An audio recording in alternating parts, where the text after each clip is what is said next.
We're introducing a small but valuable enhancement to our sales order agent: the ability to define a custom signature that will be automatically included in all generated messages.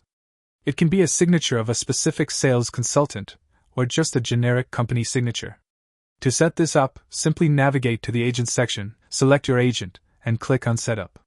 Then, move to the final panel and enable the option labeled Include a signature in the first reply.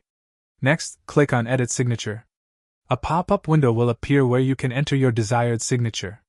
This can include text, images, hyperlinks, or any other elements you typically use in your professional email signature. Once you click OK, the system will automatically validate the content to ensure nothing harmful or inappropriate has been included. If any issues are detected, it will prevent the signature from being saved.